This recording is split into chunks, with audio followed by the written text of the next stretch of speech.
mnoho vědců a astronomů se dívá skepticky na to, že by Měsíc byl jen obyčejným přírodním satelitem.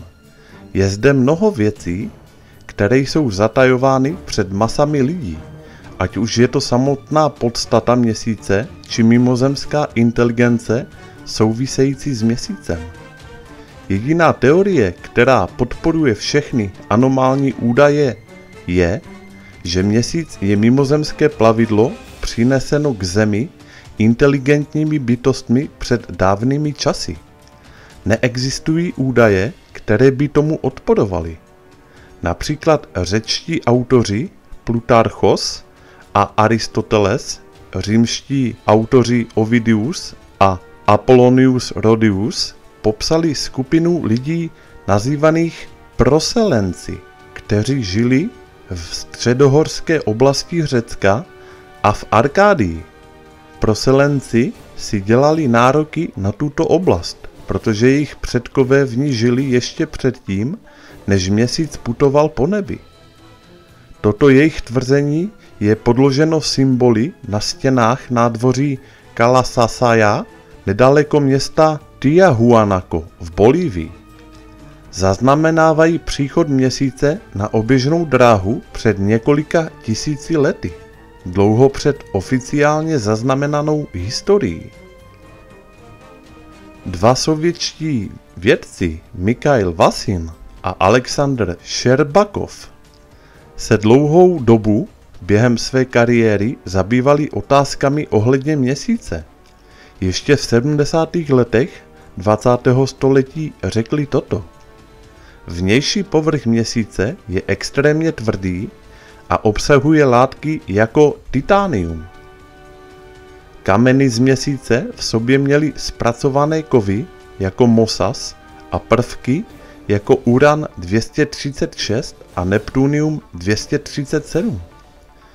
Uran je dlouhotrvající radioaktivní nukleární odpad a nachází se ve vyhořelém jaderném palivu a v regenerovaném uranu.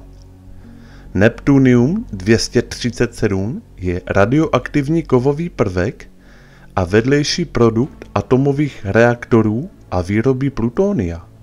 V některých měsíčních kamenech bylo nalezeno 10krát více titánia než v kamenech na Zemi. Titánium se používá v nadzvukových letadlech, hlubinných ponorkách a vesmírných lodích. Pokud by se měl vynalézt materiál k ochraně gigantického umělého satelitu před nežádoucími vlivy teploty, kosmického záření a před bombardováním meteority, odborníci by pravděpodobně našli přesně tyto kovy, které jsou žáruvzdorné. Z pohledu inženýra je tato vesmírná loď věků dávno minulých, které říkáme Měsíc, znamenitě zkonstruována. Pokud budeme chtít vypustit umělou družici, je důležité učinit ji dutou. Zároveň je naivní si představovat, že kdokoliv schopný tak ohromného vesmírného projektu by byl spokojen s obyčejným prázdným gigantickým kufrem vrženým na oběžnou dráhu kolem Země. Je mnohem pravděpodobnější, že zde máme starověkou vesmírnou loď, jejíž vnitřek byl naplněn palivem pro motory, materiálem a nástroji k opravám, navigačními přístroji, pozorovacím vybavením a všemi druhy strojů. Jinými slovy, vše potřebné, co tato vesmírná karavana potřebuje, aby sloužila jako Noemová archa inteligence, možná i jako domov celé civilizace, a aby mohla navštívit existence staré tisíce milionů let a cestovala prostorem tisíce milionů mil. Trup takové vesmírné lodi musí být superpevný, aby vydržel odstřelování meteority a výkyvy teplot od extrémního požáru po extrémní mráz. Obal je pravděpodobně složen ze dvou vrstev. Základem je husté vystužení, asi 20 mil silné, a zvenku je pak nějaký volnější, řídčí obal. tlustý asi 3 míle. V určitých místech, tam, kde jsou měsíční moře a krátery, je horní vrstva docela tenká, v některých případech dokonce žádná. Legendy hovoří o tom, že Měsíc do blízkosti Země umístili bytosti po světě nazývané různými jmény, ale odpovídající archontům. Tyto bytosti mají nadále přebývat uvnitř Měsíce ve vlastní zapečetěné atmosféře.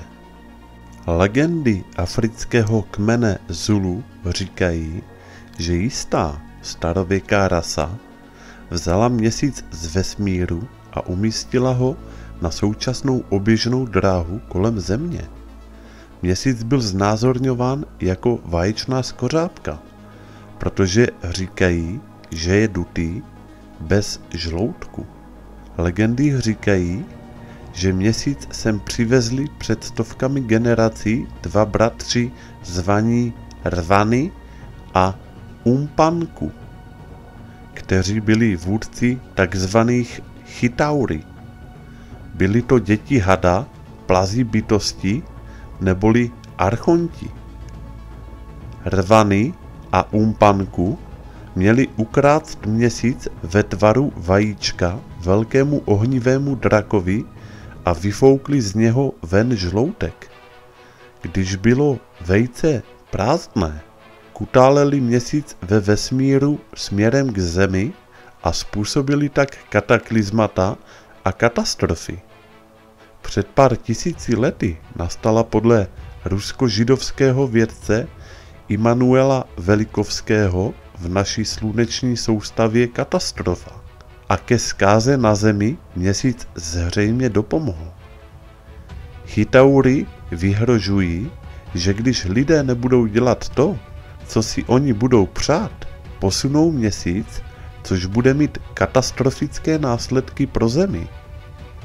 Babylonská bohyně Semiramis, alias Ištar, údajně dorazila z Měsíce v obrovském měsíčním vejci a přistála v řece Eufrat. Ištařino vejce je původním pravzorem pro dnešní velikonoční vajíčka. Podle britského badatele Davida Icka je Měsíc úplnou nebo částečnou vesmírnou umělou konstrukcí.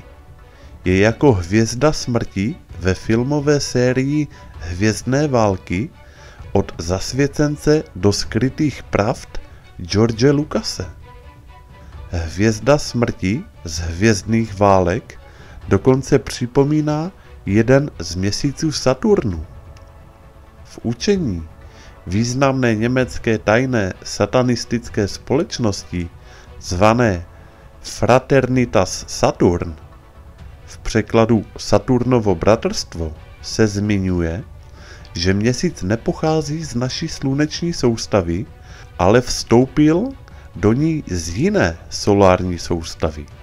Vědec Norman Bergrun, který v prstencích Saturnu objevil obrovská elektromagnetická vozidla, řekl, že podle něj tato vozidla působila na Měsíc. Ve skutečnosti existuje reálná možnost, že je možné přesouvat obrovská nebeská tělesa. Časopis Nexus zveřejnil článek údajného informátora, který odhalil projekt zvaný Channel. V rámci projektu měla skupina, podporovaná vládou, přístup k pokročilým technologiím umístěným v Africe a od roku 1994 komunikovala s bytostí z jiné dimenze či frekvenčního pásma. Tato bytost o Měsíci řekla toto. Měsíc není přirozené nebeské těleso. Lidem se před příchodem Měsíce žilo lépe. Měsíční síly ovládají čas a manipulují s náladou lidí. Měsíc má za úkol kontrolovat náladu Země, bez něj by byl na Zemi velký klid. Existovaly by jen malé bouře a nebyly by tu žádné obrovské bouře. Oceány by byly mnohem klidnější. Velké bouřky by byly vzácné a klima by bylo vyvážené, bez extrémního tepla a zimy. Stará rasa, archonti či reptiliáni, odchytila Měsíc ve vesmíru a umístila ho vedle Země. Kdyby zde nebyl Měsíc, byla by telepatická a interdimenzionální komunikace běžnou záležitostí a lidé by viděli nové barvy z rozšířeného barevného spektra.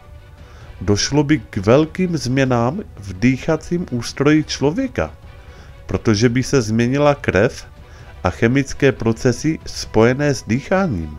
Lidé narození po odstranění Měsíce by byli schopni trávit celé hodiny pod vodou se zadrženým dechem. Americký spisovatel David Weber napsal literární sci-fi sérii knih s názvem Years of Empire. V nichž popisuje Měsíc jako uměle vyrobenou vesmírnou stanici přivezenou na orbitu kolem Země před mnoha tisíci lety.